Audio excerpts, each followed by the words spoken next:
첫 번째 경기 본머스 대 입스위치 타운 분석 시작해보겠습니다.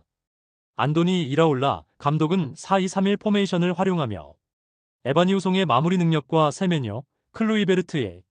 폭넓은 움직임을 앞세운 공격 중심 전술을 구사하고 있고, 테버니어와 시니스테라가 빠졌지만 최근 홈에서는 이선 자원의 유기적인 전개로 다양한 패턴을 만들고 있으며 중원에서의 템포 조절도 안정적인 흐름을 유지하고 있고, 수비 라인 역시 라인을 높게 유지하기보단 중간 블록을 통해 역습 차단에 집중하며 상대 롱볼에 대한 대응 능력도 좋아지고 있는 모습이며, 특히 에바니 우송의 박스 안 마무리 감각은 상승세를 타고 있어 수비 허점이 많은 입스위치를 상대로 효과적인 결과를 만들어낼 수 있다.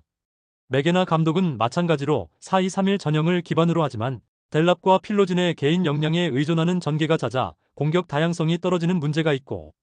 엔시소가 간헐적으로 날카로운 침투를 보여주고 있지만 전방 지원이 원활하지 않아 공격 루트가 일직선화되는 경향이 있고, 튀앙제브, 번스, 스즈모딕스의 이탈은 수비와 중원 밸런스를 동시에 무너뜨리고 있으며 특히 원정에서는 수비 전환 속도가 느려 실점이 반복되고 있고,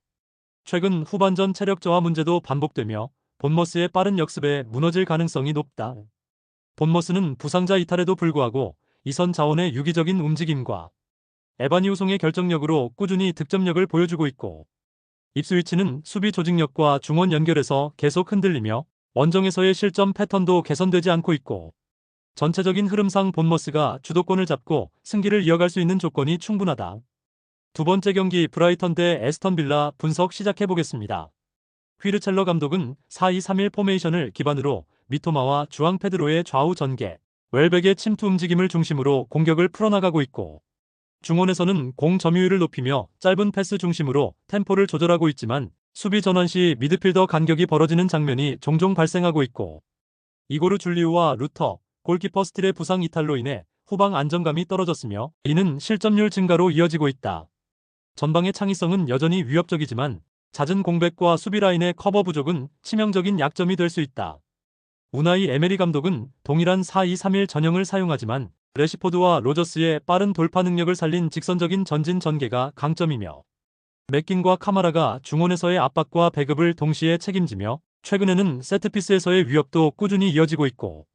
바클리가 빠지긴 했지만 전체적인 전력 손실은 제한적이며 역습 상황에서의 전환 속도는 EPL 상위권 수준을 유지하고 있고,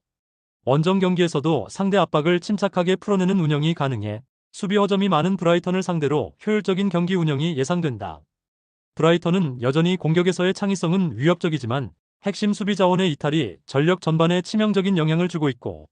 반면 아스톤 빌라는 레시포드와 로저스를 중심으로 역습에서 강한 위력을 보이고 있으며 중원의 압박 구조도 안정적이며 전환 플레이와 수비 밸런스의 차이가 경기 흐름을 결정지을 가능성이 크다. 세 번째 경기 맨시티 대 레스터시티 분석 시작해보겠습니다. 펩 과르디올라 감독은 4-2-3-1 포메이션을 기반으로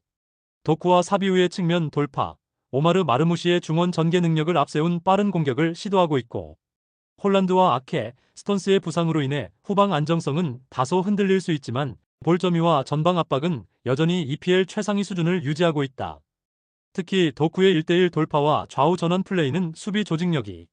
약한 팀을 상대로 강력한 파괴력을 보여주고 있으며 홈에서는 수비 라인도 더 안정적으로 움직이고 있다. 부상자 이탈에도 불구하고 과르디올라 특유의 빌드업 조직력은 유지되고 있으며 중원에서의 압도적 볼점유가 경기 흐름을 지배할 가능성이 크다. 판 니스텔루이 감독은 3-4-3 전형을 활용하지만 최근 공격 전개가 지나치게 단조롭고 압박 회피 능력도 떨어지는 모습을 보이고 있고, 제이미 바디와 다카가 전방에서 활발히 움직이고는 있지만 중원 연결고리 부족으로 인해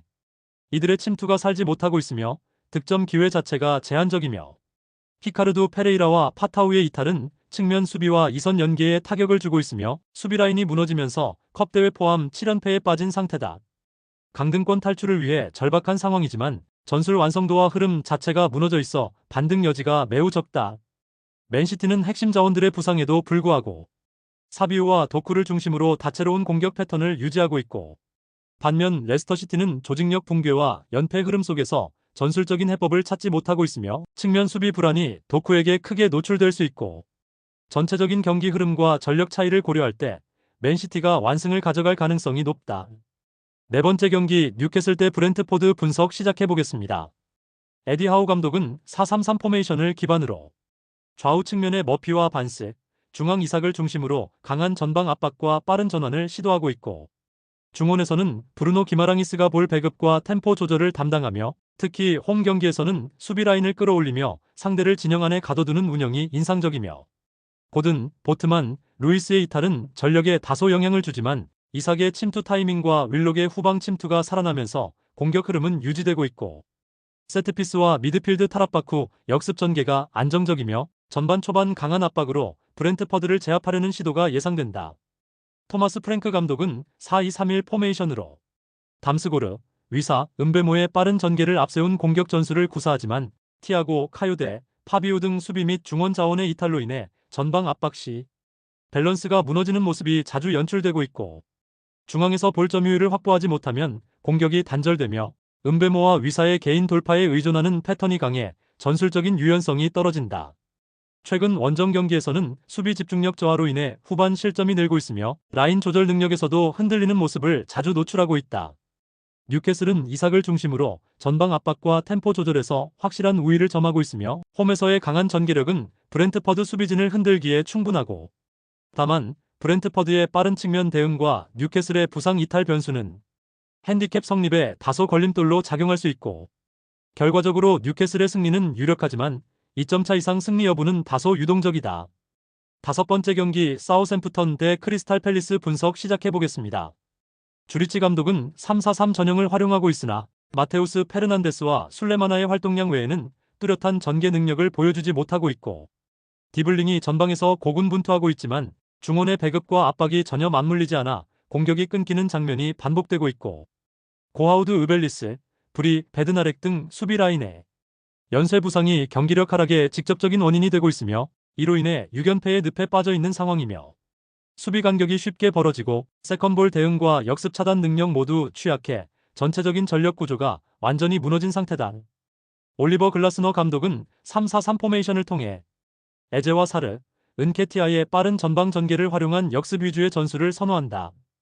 중원에서의 압박은 다소 약하지만 후방 빌드업 안정성과 세트피스 수비 집중력은 개선된 흐름을 보이고 있다. 두쿨에 리아드가 빠졌지만 조직적인 움직임으로 이를 커버하고 있으며 측면에서의 공간 활용도는 사우스햄튼 수비를 흔들 수 있는 무기로 작용할 수 있고, 최근 경기에서 실점은 발생했지만 상대 실수를 유도하는 전환 속도는 EPL 중위권 이상 수준을 유지하고 있다.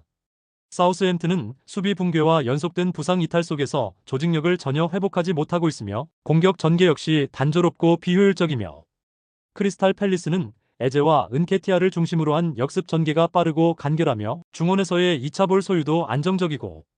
전력, 흐름, 집중력 모두 팰리스가 앞서 있는 상황으로 이변 가능성은 매우 낮다. 여섯 번째 경기 리버풀 대 에버턴 분석 시작해보겠습니다. 슬롯 감독은 4-3-3 포메이션을 기반으로 디아즈, 누네즈, 모하메드 살라의 빠른 침투와 좌우 전환을 앞세운 공격적인 전개를 선호한다. 중원에서는 메갈리스터가 템포를 조절하고 있으며 팀 전체의 전방 압박과 세컨볼 회수율은 리그 최상위권 수준이며,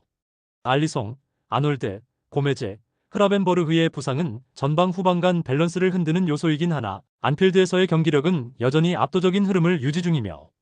특히 홈에서는 빠른 템포와 공격적인 전환이 전방에 잘 전달되고 있어 에버튼 수비진의 체력과 압박 대응력이 시험대에 오를 가능성이 높다. 데이비드 모예스 감독은 4-2-3-1 전형을 유지하며 수비적인 전개와 역습 중심의 운영을 지향하고 있고, 알카라스와 해리슨이 공격 전개의 핵심 축이지만 칼버트 르윈과 망갈라, 미콜렌코의 연쇄 이탈로 인해 이선과 최전방 연계가 무뎌진 상태고, 수비적으로는 라인을 내리고 중원에서 견고하게 버티는 전술을 활용하지만 전반에 지나치게 수세적으로 가면 후반 체력 고갈로 실점이 반복되는 흐름이 이어지고 있고, 더비 특성상 투지는 넘치지만 안필드 원정에서는 수비 부담이 극심할 수밖에 없는 상황이다. 리버풀은 부상 이탈에도 불구하고 홈 안필드에서의 압도적인 전개력과 공격 템포를 유지하고 있고, 에버튼은 더비 특유의 투지로 저항하겠지만 수비 라인의 체력 저하와 공격 전개의 단조로움은 극복하기 어려운 약점이며, 결국 전체적인 흐름상 리버풀이 주도하는 전개 속에서 오버 성립 여부가 핵심 포인트로 작용할 가능성이 크다.